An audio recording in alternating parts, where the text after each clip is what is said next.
को white board वालेकुम अस्सलाम, आप लोगों को व्हाइट बोर्ड और वॉइस क्लियर है?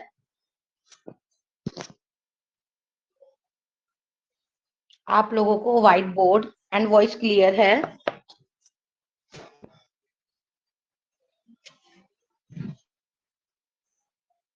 ठीक है।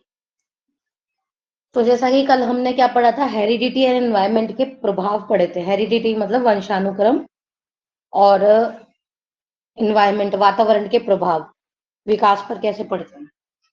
आज हम पढ़ेंगे समाजीकरण की प्रक्रिया।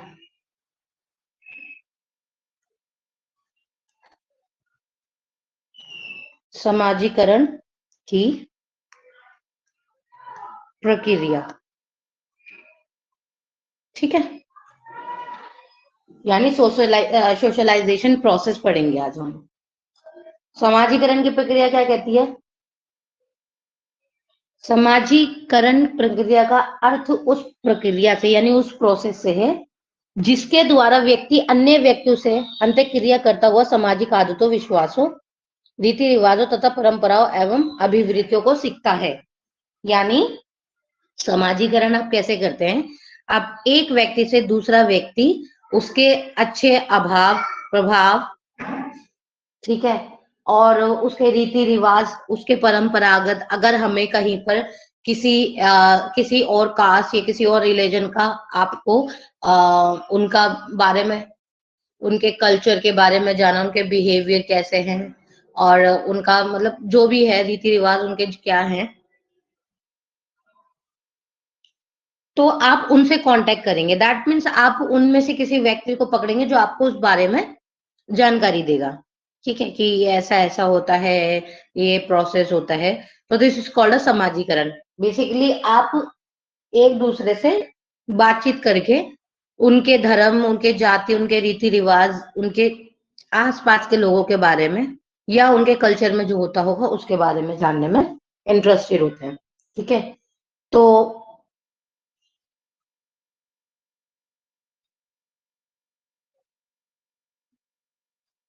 और इससे क्या होता है, इसका क्या प्रभाव पड़ता है, इस क्रिया से, समाजीकरण की क्रिया से व्यक्ति पर क्या प्रभाव पड़ता है? वो प्रभाव पड़ता है कि वो अपने अंदर उस चीज को थोड़ा सा कंसीडर करता है ताकि अपने आसपास के लोगों में क्या होता है, वो कल्याण की भावना से प्रेरित होते हुए अपने आप को अपने परिवार और पड़ोस तथा अन्य सामाजिक वर्गों के अनुकूल बनाता है। यानी जब वो जानता है लोगों को, एक दूसरे से जब बातचीत करता है, तो उन लोगों के अनुकूल अपने आप को ढालने की कोशिश करता है, ठीक है, कि मतलब उसकी भी रिस्पेक्ट करनी है, उस दूसरे रिलीजन की, उनकी जाति प्रजाति जो भी है, उन चीजों की भी रिस्पेक्ट करनी है ताकि आप उस समाज के अनुकूल रह पाए, ठीक है। जैसे आपके बड़े हैं उन चीजों की रिस्पेक्ट करते हैं, आपको भी करना सीखना पड़ेगा, ठीक है। तो दिस इज कॉल्ड अ समाजीकरण की प्रक्रिया। अब समाजीकरण की परिभाषा है, बता देती हूँ मैं कि कुछ चुनिंदा है, मतलब जैसे कि चार परिभाषाएं चार अलग अलग साइकोलॉजिस्ट ने दी है। एक है ड्राइवर, वैसे ये आएगा नहीं आपके मतलब, बट ये आपकी जानकारी के लिए।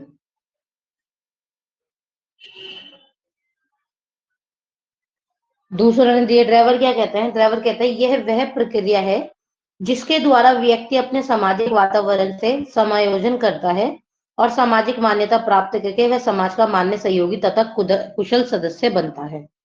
ड्राइवर कह रहे हैं कि ये वह प्रक्रिया है जिसके द्वारा व्यक्ति अपने सामाजिक वातावरण से समायोजन करता है, यानी अपने आसपास के समाज के वातावरण से समायोजन यानी मिलता जुलता है उसके अंदर, घुलता है उसके अंदर, ठीक है। फिर उसके और सामाजिक मान्यता प्राप्त करके यानी समाज से बहुत कुछ सीख कर क्या करता है, कुशल सदस्य बन जाता है समाज के सहयोगी के लिए, ठीक है। वॉटसन है, वॉटसन, ये आपके आएगा कहीं नहीं एग्जाम, बट मैं बस बता रही हूँ कि अगर आपको थोड़ा डीपली पढ़ाई करनी हो तो ये चीजें पता होनी चाहिए आपको। वॉटसन क्या कहता है? समाजीकरण एक सामाजिक तथा मनोवैज्ञानिक प्रक्रिया है। ये तो यदि कि समाजीकरण एक सामाजिक तथा मनोवैज्ञानिक प्रक्रिया है, यानी सोशल सोशल सामाजिक यानी सोशल, और ये साइकोलॉजी प्रक्रिया भी है, ठीक है। वॉटसन कहते हैं ऐसा। नेक्स्ट चलते हैं अब हम समाजीकरण की प्रक्रिया।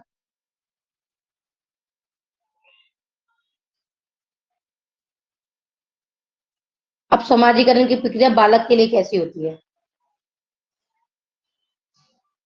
ठीक है, समाजीकरण की प्रक्रिया कि बालक के समाजीकरण की प्रक्रिया जन्म के कुछ दिन बाद से ही प्रारंभ हो जाती है, यानी स्टार्ट हो जाती है उसके जन्म के कुछ दिन बाद से ही।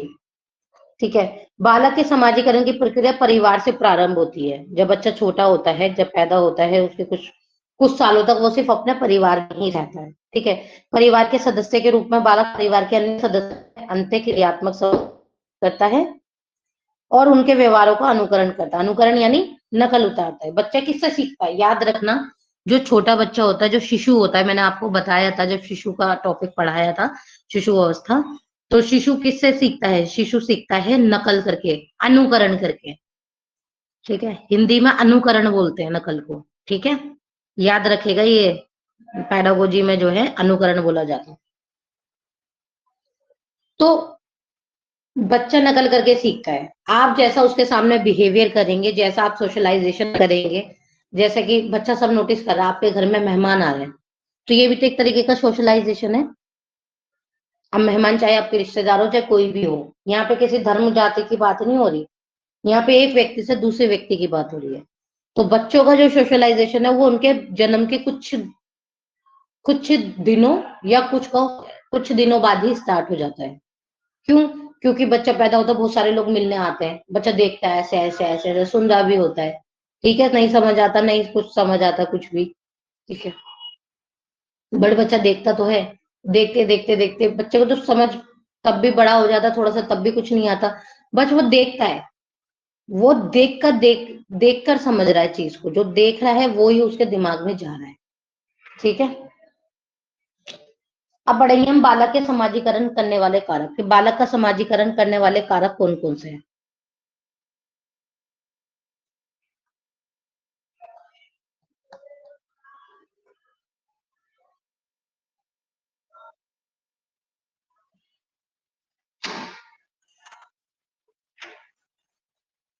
बालक के समाजीकरण करने वाले कारक, ठीक है, बालक का समाजीकरण करने वाले कारक याद रखिएगा कौन है? सबसे पहले परिवार,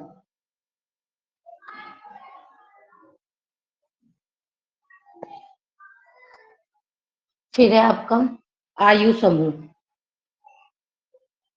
आयु समूह क्या हो गया? आपके दोस्त यार, आपके, हाँ, मतलब साथ के।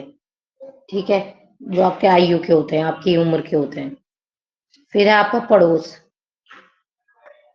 ठीक है, फिर है आपका नातेदारी समूह। नातेदारी समूह क्या है? रिश्तेदारी वाला समूह। फिर आता है स्कूल। ठीक है, फिर आता है आपका खेल कूद। खेल कूद, बच्चा अकेला तो खेलेगा नहीं। फिर आता है आपका जाति। फिर आपका आता है समाज। फिर आपका आता है भाषा समूह।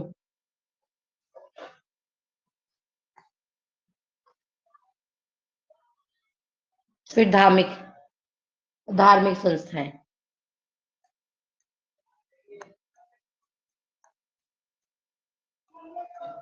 आई होप कि मुझे ये समझाने की जरूरत है नहीं वैसे, कि बच्चा, अब आप समझ ही गए होंगे कैसे सीखता है बच्चा।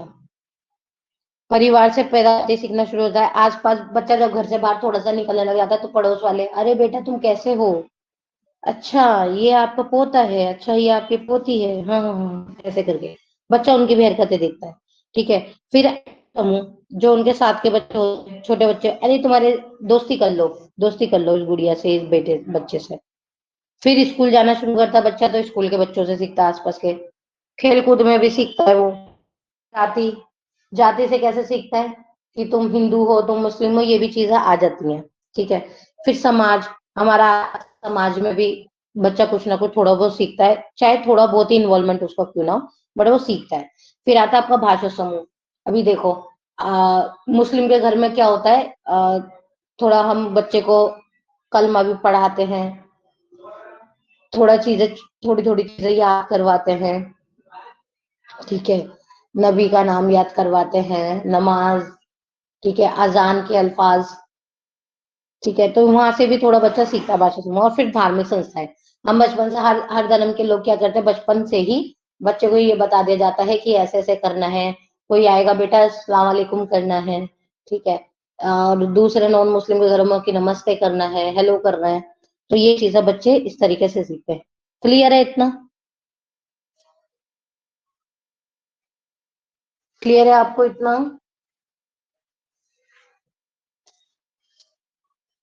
आंसर करें।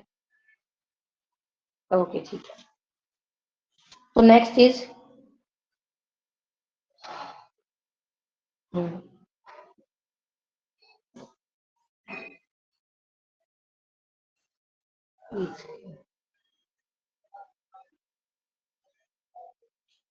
बालक के समाजीकरण में बाधक तत्व। पहले क्या था, बालक के समाजीकरण करने वाले कारक पढ़े हमने। अब उनमें बाधक कौन डालते हैं, यानी उसमें कोई अड़ंगा कौन डालता है, यानी उसमें क्या बोलता है ना, रुकावट। बालक के समाजीकरण में बाधक या रुकावट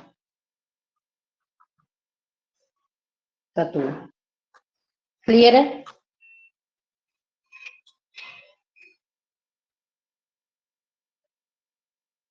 पहला पॉइंट, दूसरा पॉइंट, तीसरा पॉइंट और इसके 4 पॉइंट। ठीक है। पहला है आपका सांस्कृतिक परिस्थितियां।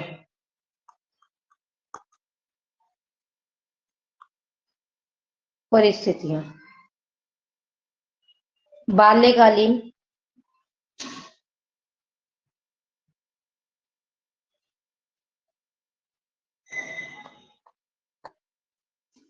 बाल ओ सॉरी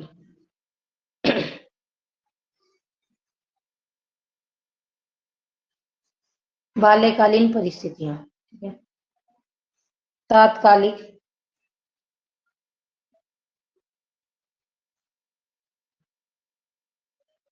सॉरी, ये डॉट नहीं है यहाँ पे, ठीक है।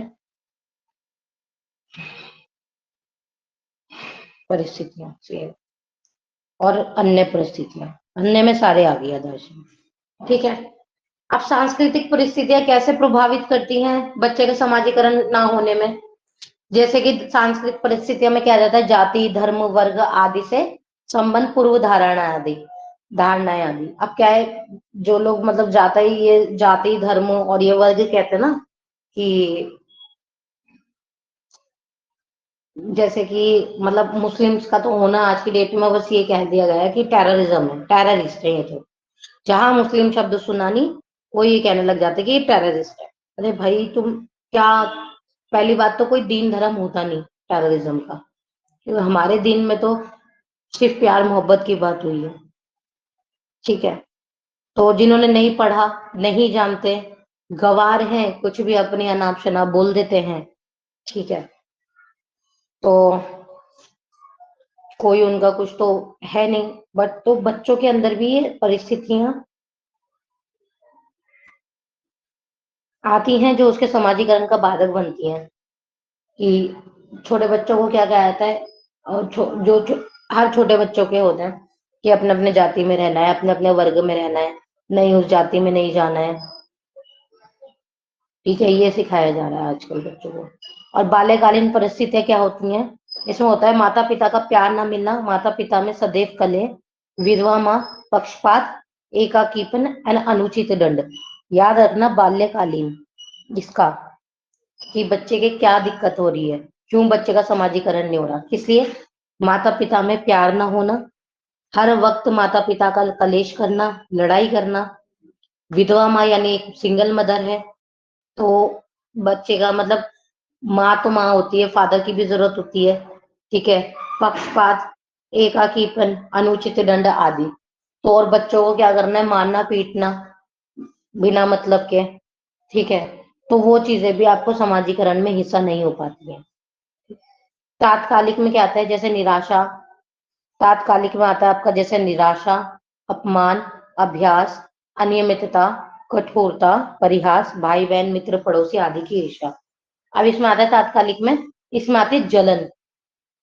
ठीक है, एक तो आपको निराशा हो रही है, आपका अपमान हो रहा है, ठीक है, और आपके भाई बहन या आपके आस पड़ोस या आपके जो कजन्स वगैरह वो आपसे जलते हैं आपके पास कुछ भी चीज देखकर।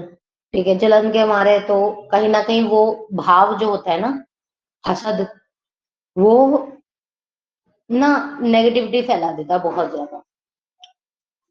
और पता ही है हसद करने वाले का तो क्या ही हश्र होता है। हसद करने वाले इंसान का कुछ नहीं किया जा सकता जिसने हसद की। ठीक है, हसद यानी जलन। आप जलते रह जाएंगे, जलते रह जाएंगे, कुछ मिलेगा थोड़ी ना। जो है आपके पास आप उसमें खुश रहना सीखिए, अपने आप से बनाना सीखिए। और अन्य परिस्थितियों में क्या हो जाता है, जैसे शारीरिक हीनता। शारीरिक हीनता मतलब बच्चे के अंदर शारीरिक कमियां। निर्धनता, निर्धनता मतलब गरीबी। असफलता, शिक्षा की कमी, आत्मविश्वास का अभाव तथा आत्मनिर्भरता की कमी आ गई। इसमें क्या आ गया, अन्य, अन्य के अंदर सारी चीजें आ गई कि बच्चे के अंदर शायद शारीरिक कमी हो, इसलिए उसका समाजीकरण नहीं हो रहा। क्यों शारीरिक कमी, मान लो उसका चेहरा थोड़ा अलग दिखता है, कोई विकलांगता आ गई उसके अंदर पैदाइशी। ठीक है, या फिर कुछ ऐसा उसके साथ इंसिडेंट हो गया, एक्सीडेंट हो गया, जिसकी वजह से उसका पैर हाथ या चेहरा खराब हो गया, तो लोग उससे मिलना पसंद नहीं करते, देखकर बच्चे डर जाते होंगे। ठीक है, जैसे कि हम देखते जले हुए लोगों से लोग कैसे पहले मतलब देखना भी नहीं पसंद करते थे। फिर गरीबी। ठीक है, ना स्कूल जा पा रहा है बच्चा, कहाँ से समाजीकरण होगा उसका, वो अपने अपने उसी में रह रहा है। ठीक है, तो उन बच्चों का कोई समाजीकरण नहीं हो पाता है। क्लियर है, ये रुकावट आती है बच्चों को।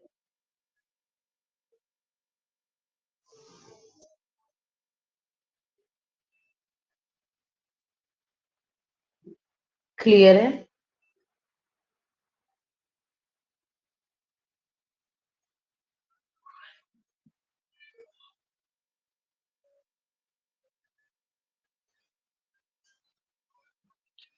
ओके, अब पहले, हाँ अभी पढ़ा हमने कि बालक के लिए, अभी हमने पढ़ा जितना भी पढ़ा हमने कि बालक के लिए समाजीकरण करने वाले कारक कौन से हैं, बालक के लिए समाजीकरण ना करने वाली रुकावट मतलब रुकावट कौन सी है। ठीक है, ये सब पढ़ा। अब हम पढ़ेंगे शिक्षक के लिए। हमेशा याद रखना, जो टीचिंग एप्टीट्यूड है या सीडीपी है या जो भी हमारा रिलेटेड पैडागोजी है, वो दो लोगों के इर्द गिर्द घूमता है मेन सबसे ज्यादा।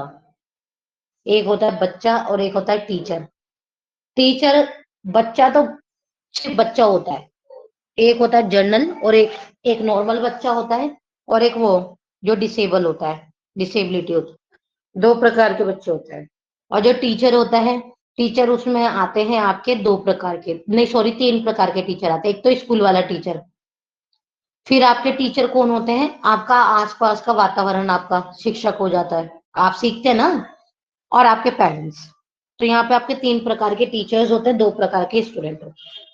तो पूरा पैडागोजी या पूरा टीचिंग एप्टीट्यूड सिर्फ इन दो लोगों के इर्द गिर्द ही घूमता है, इन मतलब दोनों तीन लोग। क्लियर है। अब पढ़ेंगे हम समाजीकरण। समाजीकरण की प्रक्रिया में शिक्षक की भूमिका। कि अब समाजीकरण में शिक्षक की क्या भूमिका होगी। ठीक है, देखो स्टार्टिंग में ये बात कह रही है, बालक के समाजीकरण की प्रक्रिया में परिवार के बाद स्कूल, और स्कूल में विशेष रूप से शिक्षक आता है। प्रत्येक समाज के कुछ विश्वास, दृष्टिकोण, मान्यताएं, कुशलता और परंपराएं होती हैं जिनको संस्कृति के नाम पर पुकारा जाता है। जैसे कि मैंने बोला, आपके पास कितने तरीके के टीचर हैं, आपके पास तीन तरीके के टीचर, एक आपका समाज, एक आपके पेरेंट्स और एक स्कूल वाले टीचर जो आते हैं। पॉइंट्स हैं समाजीकरण को प्रक्रिया में शिक्षक की भूमिका निभाने वाले। ठीक है, एक पहला है सामाजिक आदर्श। सामाजिक आदर्श,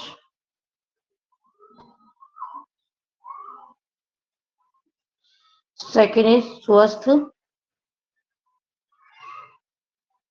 प्रतियोगिता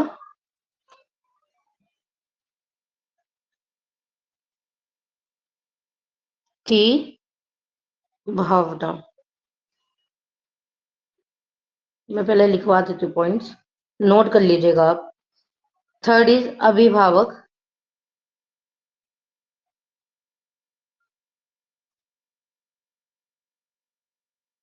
अभिभावक शिक्षक सहयोग।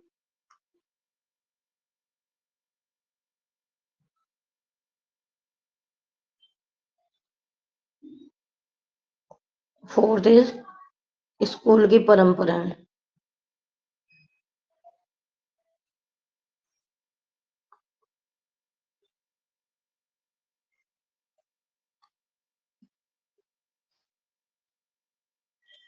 फिफ्थ इज सामूहिक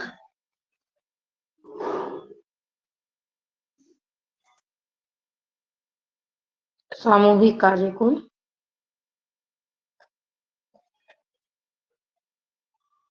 प्रोत्साहन देना।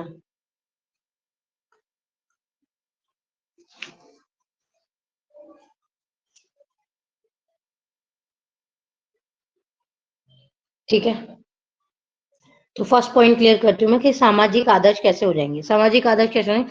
शिक्षक को चाहिए कि वे कक्षा तथा खेल के मैदानों एवं सांस्कृतिक और साहित्यिक क्रियाओं में बालक के सामने सामाजिक आदर्शों को प्रस्तुत करे। यानी सामाजिक आदर्श कैसे लेकर आने शिक्षक को? अब शिक्षक की भूमिका आ रही है समाजीकरण की प्रक्रिया में। शिक्षक को क्या करना है कि बच्चों के आगे यानी कक्षा के लिए खेल खेल के ऐसे ऐसे मतलब नए नए खेल ऐसे बनाने चाहिए जिसमें आपके बच्चे के लिए सांस्कृतिक और साहित्यिक क्रियाओं के द्वारा वो बालक का समाजीकरण कर सके, उसके अंदर वो आदर्श आदर्श डाल सके, वो प्रस्तुत कर सके, और बच्चा क्या करे, उन आदर्शों का अनुकरण यानी नकल करके अनुकरण करके बालक का धीरे धीरे समाजीकरण हो जाएगा। जब वो बच्चा उन चीजों का अनुकरण करेगा धीरे धीरे उसका समाजीकरण हो जाएगा, उन खेल का, उन साहित्यिक क्रियाओं का। ठीक है, नेक्स्ट स्वस्थ प्रतियोगिता की भावना कि बच्चों के बीच में हेल्दी कंपटीशन रखना है। स्वस्थ प्रतियोगिता यानी हेल्दी कंपटीशन। देखो हेल्दी कंपटीशन क्या होता है? जो बच्चा जीत रहा है उसको ज्यादा ईगो ना आए, कोई एटीट्यूड ना आए कि हाय मैं जीता, और जो बच्चा हार रहा है वो निराश होकर अपने आप को कुछ करना ले या डिप्रेशन में ना चला जाए। तो हेल्दी कंपटीशन क्या होता है, स्वस्थ प्रतियोगिता क्या होती है कि बच्चा जो जीता है वो अपने आप को तो अप्रिशिएट करे, बट जो हारा है उसको भी अप्रिशिएट करे। ये नहीं कि ईगो के तौर पर बैठ जाए। ठीक है, और जो हारा है वो उस चीज को सीख के तौर पर ले कि उसने क्या गलती करी है, और उस गलती से सीख कर वो नेक्स्ट के लिए अपना अच्छे से प्रिपेयर करे, ना कि हार को अपना मतलब निराश होकर, बहुत ज्यादा निराश होकर और अपने आप को खराब मतलब परेशान ना करें और अपने आप के साथ कुछ गलत ना करें। ठीक है, तो स्वस्थ प्रतियोगिता बालक के समाजीकरण में प्रतियोगिता का महत्वपूर्ण स्थान होता है, पर ध्यान देने की बात है कि बालक के समाजीकरण के लिए स्वस्थ प्रतियोगिता का होना अच्छा है। ठीक है, बहुत जरूरी है, क्योंकि बच्चे एक नींव होती हैं। हमारा जो आज शरीर है, जो आज हमारी मेंटेलिटी है, वो हमारा बचपन का नींव है। और जब नींव ही ठीक नहीं होगी बच्चे के अंदर, अगर बचपन से ही वो एक क्या बोलते हैं बैड कंपटीशन आ गया बीच में, तो वो लाइफ टाइम चलेगा उनका। अगर हेल्दी कंपटीशन नहीं है, वो उनको ऐसी ही हसद रहेगी, वो ज्यादा एटीट्यूड आ जाता है जीतने का। और जो इंसान जीत जीत के वो एटीट्यूड लेकर आता है ना, जब वो हार जाता है तो उससे बर्दाश्त नहीं हो पाती अपनी हार। ठीक है, कि यार मैं तो 10 मैच, आज तक मैंने अपनी जिंदगी में कोई मैच ही नहीं हारा। मैंने आज तक कोई एग्जाम, ऐसा कोई एग्जाम नहीं है जो जिसमें मैं फेल हुआ हूँ। और अगर वो गलती से किसी एग्जाम में फेल हो गया या कुछ हो गया, तो वो उस चीज को बर्दाश्त नहीं कर पाता। तो वो ये चीज होनी नहीं चाहिए, हेल्दी कंपटीशन होना चाहिए। ठीक है, थर्ड इज अभिभावक शिक्षक सहयोग। अभिभावक क्या होता है? आपके माता पिता। कि समाजीकरण की प्रक्रिया को तीव्र गति प्रदान करने के लिए शिक्षक का सर्वप्रथम कार्य यह कि वह बालक के माता पिता से संपर्क स्थापित करें। यानी बच्चे का समाजीकरण की प्रक्रिया को अगर बहुत ज्यादा तेज करना है तो शिक्षक को सबसे पहले क्या है कि किससे कांटेक्ट करे? बच्चे के माता पिता से कांटेक्ट करे। ठीक है, और बच्चे की जो साइकोलॉजी है, यानी वो घर पे किस तरीके का बिहेव करता है, क्या वो नॉर्मल बिहेव करता है, लड़ाई झगड़ा करता है, क्या करता है, उसके बारे में उनसे जानकारी ले कि बच्चे का क्या व्यवहार रहता है, क्या मनोवृत्तियां रहती है उसकी, और उसके अनुसार क्या करें, बच्चे के विषय में जो उसको पढ़ाई कराई जा रही है उसके विषय में उसको ज्ञान को, उसके ज्ञान को, उसकी उसकी मेंटल स्टेबिलिटी को देखकर उस हिसाब से उसको पढ़ाया जाए। ठीक है, इससे क्या होगा, उसको जल्दी से जल्दी समाजीकरण होगा जब उसकी जरूरत के हिसाब से उसको स्टडी कराई जाएगी। ठीक है, फिर आता है फोर्थ इस आपका स्कूल की परंपराएं। स्कूल की परंपराएं क्या है? स्कूल की परंपराओं का बालक के सामाजिकरण पर गहरा प्रभाव पड़ता है। अतः शिक्षक को चाहिए कि वह बालक का स्कूल की परंपराओं में विश्वास उत्पन्न करें और उसे इन्हीं के अनुसार कार्य करने के लिए प्रोत्साहित करें। स्कूल में जैसे अलग अलग स्कूल में अलग अलग परंपराएं चलती होंगी, जैसे कई स्कूलों में हवन चलते हैं, होती होंगी कुछ अलग अलग परंपराएं, खैर ठीक है, सब स्कूलों की अपनी अपनी अलग अलग डिफरेंट डिफरेंट परंपराएं होती होंगी। तो उन परंपराओं का क्या समाजीकरण में बहुत गहरा प्रभाव पड़ता है। तो टीचर को क्या चाहिए कि वो बच्चे को इंटरेस्ट पैदा करे कि वो इस स्कूल की परंपराओं में इंटरेस्ट ले और उसके अनुसार वो कार्य करे, और उनको प्रोत्साहित करना चाहिए, उनको इनकरेज करना चाहिए टीचर को कि बच्चे उसमें पार्टिसिपेट करें, उनको मनाएं। ठीक है, उनको कुछ ना कुछ लालच दें कि बच्चे पार्टिसिपेट करो, आपको ये मिलेगा या आपके लिए ये बेनिफिशियल हो जाएगा। फिफ्थ इज सामूहिक कार्य को प्रोत्साहन करना। सामूहिक यानी ग्रुपिज्म। ग्रुपिज्म में आपको काम करने के लिए प्रोत्साहित करना। अगर आप ग्रुप में बैठे हुए हैं, 10 बच्चों का ग्रुप है, 10 बच्चों की अलग अलग मेंटेलिटी होगी, शायद 10 अलग अलग धर्म से हो, या फिर मान लो 5 अलग धर्म से हो, 5 अलग धर्म से, या 8 अलग धर्म से हो, कोई एक अलग धर्म से हो। बेसिकली वहां पे हर जाति, हर समूह, हर उच्च नीच समाज के बच्चे होते हैं, ग्रुप ऐसे ही बनाए जाते हैं ताकि आप वहां पे बैठकर उन बच्चों के बारे में जाने, एक दूसरे से कोलैबोरेट करें। ठीक है, उस ग्रुप में बैठ के, और फिर उन लोगों का मतलब क्या होगा, आपस में समाजीकरण होगा। तो सामूहिक कार्य को प्रोत्साहन देना, और ये कब हो सकता है, जब आप ग्रुपिज्म में कार्य दें, यानी बच्चे को काम दे ग्रुप में। तो शिक्षक को चाहिए कि वह स्कूल में विभिन्न सामाजिक योजनाओं के द्वारा बालकों को सामूहिक क्रियाओं में सक्रिय रूप से भाग लेने के लिए अवसर प्रदान करें। ठीक है, यानी बच्चे को वो अवसर दो कि वो ग्रुप बने और वो ग्रुप में और उस मतलब कुछ एक्टिविटीज कराई जाए जिससे कि बच्चा उसमें भाग ले और उसका समाजीकरण हो, और वो सामूहिक कार्य में इंटरेस्ट ले और वो बच्चों से इनकरेज कोलैबोरेट करे जिसकी वजह से उसका समाजीकरण हो। ठीक है, क्लियर है आपको ये?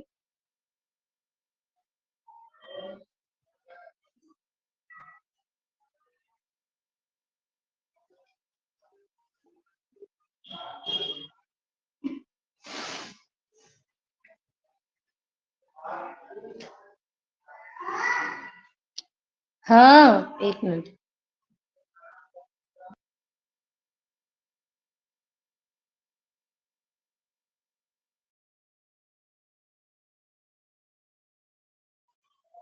क्लियर है? एक बार जी मुझे मैम। कंफर्म करें, यहाँ तक क्लियर है? जी क्लियर है मैम।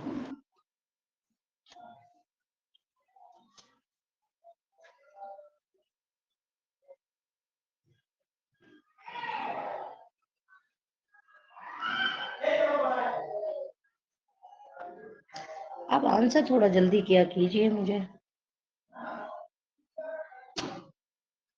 ओके,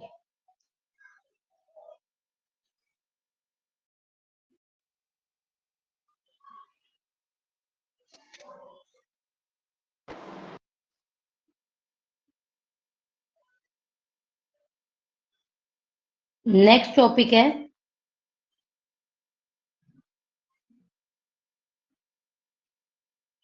देखो अब हम पढ़ेंगे सिद्धांत किसका, प्याजे का सिद्धांत। प्याजे, प्याजे का सिद्धांत।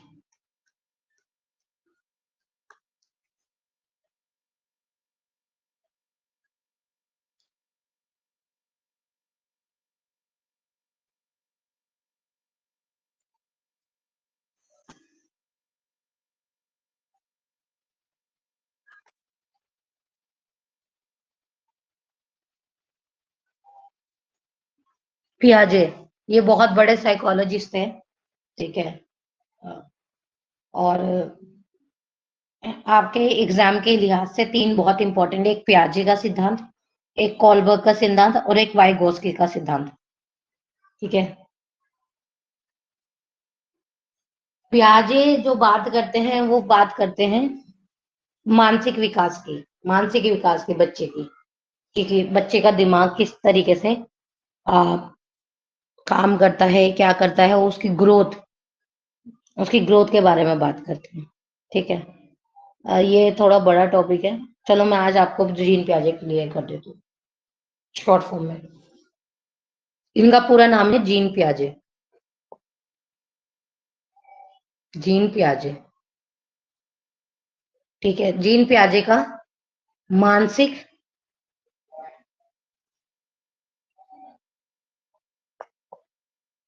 जीन पियाजे का मानसिक विकास अवस्था, ये मानसिक विकास की अवस्था के बारे में पढ़ते हैं। अवस्था से संबंधित सिद्धांत।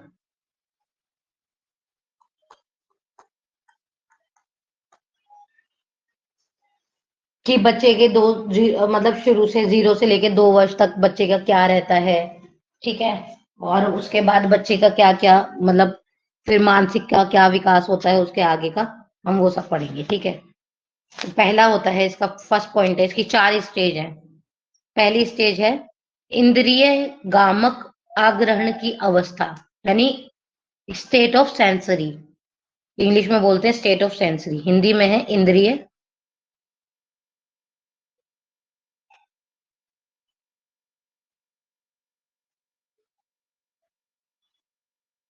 इंद्रिय गामक आग्रहण की अवस्था।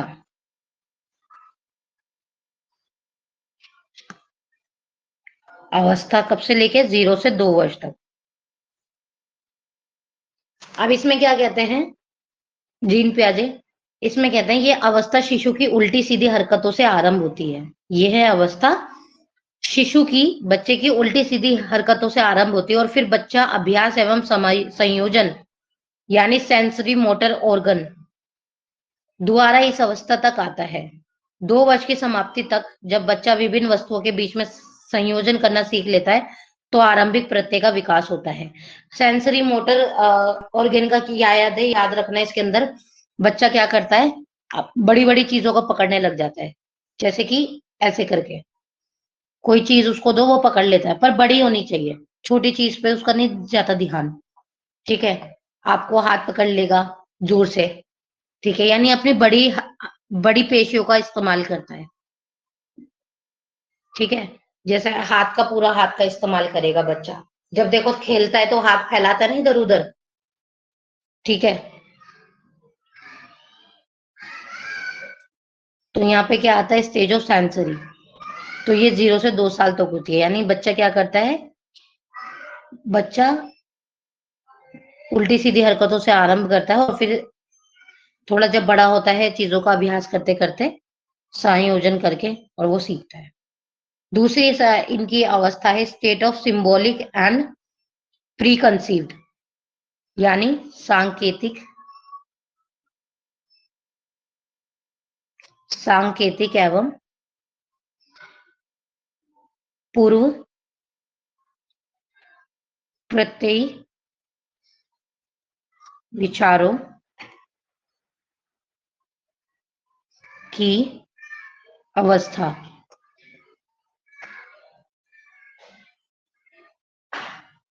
ठीक है, और ये कब से कब तक रहती है, 2 से 4 वर्ष तक रहती है।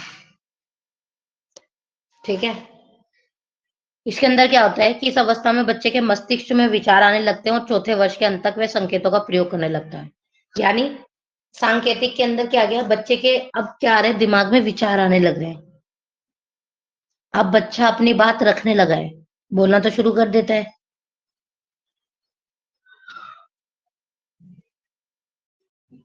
ठीक है, और क्या है, अब उसके विचार आने लग गए दिमाग में। तो क्या होता है, जब वो चौथे वर्ष तक आता है तो अपने संकेतों का प्रयोग करने लग जाता है। यानी आपको संकेत देना शुरू कर देता है। ठीक है, उसको कोई चीज चाहिए तो वो आपको बोल देता है पॉइंट आउट करके। ठीक है, और तो उसका जो मानसिक का जो विकास है वो और बड़े लेवल पे बढ़ जाता है। और अब इसमें क्या करता है, इस वाली अवस्था में 2 से 4 वर्ष वाली अवस्था में बच्चा क्या करता है, अपनी छोटी छोटी मांसपेशियों का इस्तेमाल करता है। ठीक है, कोई चीज उठानी है, उंगलियों से पकड़नी है। ठीक है, स्पून अच्छे से पकड़ने लग जाता है बच्चा, पेंसिल भी थोड़ा सही से पकड़ने लग जाता है बच्चा। ठीक है, छोटी छोटी मांसपेशियां। क्लियर है? थर्ड इज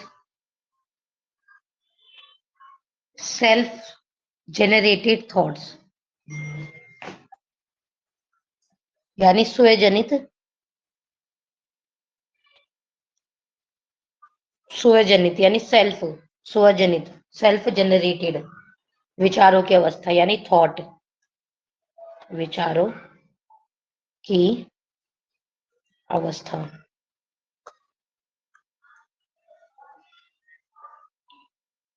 4 से 8 वर्ष।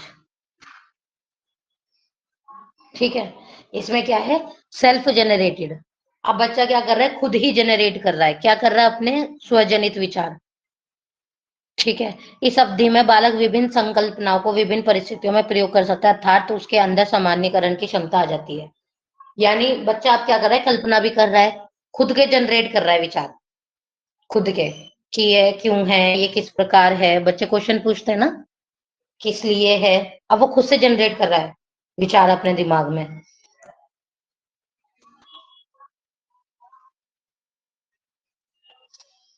बच्चा इसके अंदर खुद से जनरेट कर रहा है अपने विचार, क्वेश्चन अपने खुद से बना रहा है कि क्यों ऐसा है, क्या है ऐसा।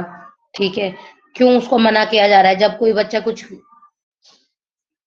करता है, मतलब सही काम या गलत काम, बेसिकली किसी को मार रहा है दूसरे बच्चे को, तो हम मना करते हैं ना, क्यों, वो क्या, क्यों, अरे बेटा नहीं ये गलत बात है। तो उनको थोड़ा भाव भी सिखाए जाते हैं, तो उनके दिमाग में ये विचार आने लग जाते हैं, वो क्यों, क्या, कैसे, ये सब सवाल करने लग जाते हैं। द फोर्थ इज मूर्त क्रिया, ये बहुत इंपॉर्टेंट है, इसका फोर्थ पॉइंट, मूर्त क्रिया की अवस्था।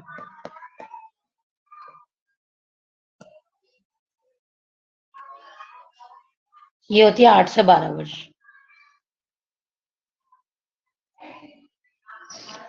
इसको बोलते हैं इंग्लिश में कॉन्क्रिएट एक्शन थिंकिंग। कॉन्क्रिएट, मूर्ति यानी कॉन्क्रिएट, ये बहुत इंपॉर्टेंट है।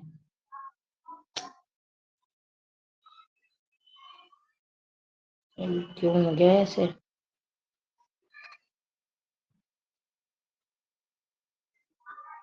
कॉन्क्रिएट। ठीक है, इसके अंदर क्या है, इस अवधि में बालक अपना ध्यान रुकी हुई अवस्थाओं से हटा सकता है, अर्थात उसे अपने वर्तमान अनुभवों के आधार पर अपने भविष्य को पहचान सकता है। इसमें क्या करता है, और याद रखना क्वेश्चन आता है, बच्चा कहाँ से जाता है, हम क्या कहते हैं, बच्चा क्या जाता है, कॉन्क्रिएट से डिस्कॉन, चलो वो मैं बताऊंगी आगे।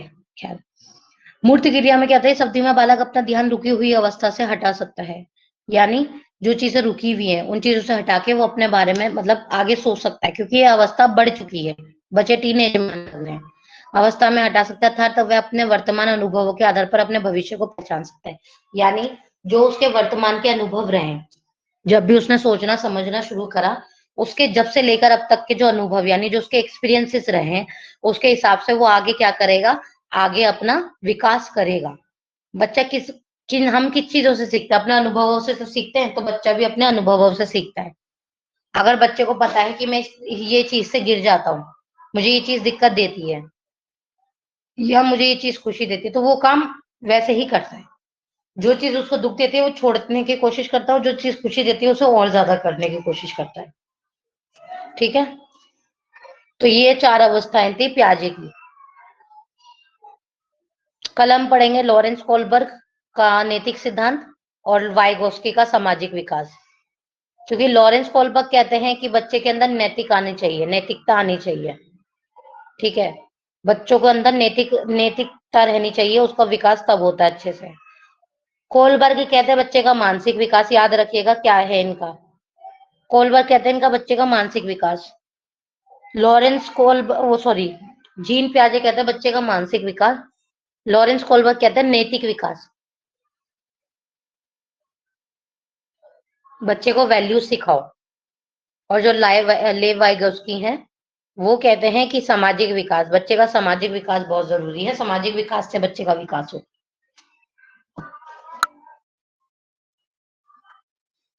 आपको ये सब क्लियर है?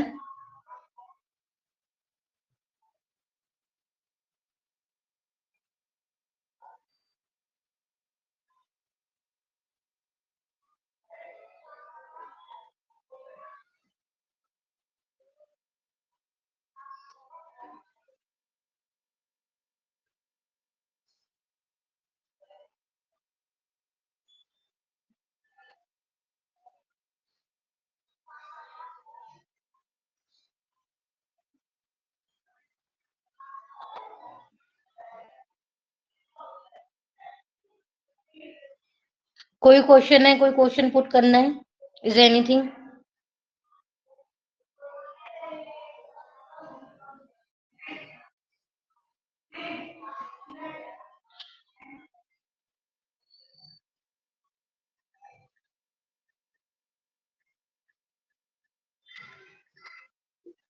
आपको कोई क्वेश्चन पुट करना है रिलेटेड टू किसी भी चीज से?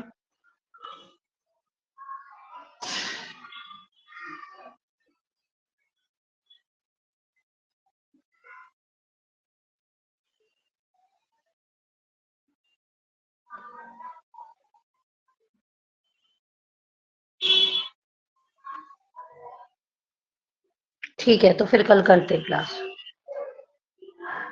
कल पढ़ेंगे लॉरेंस कोलबर्ग और लेवाइगोस्की का सिद्धांत।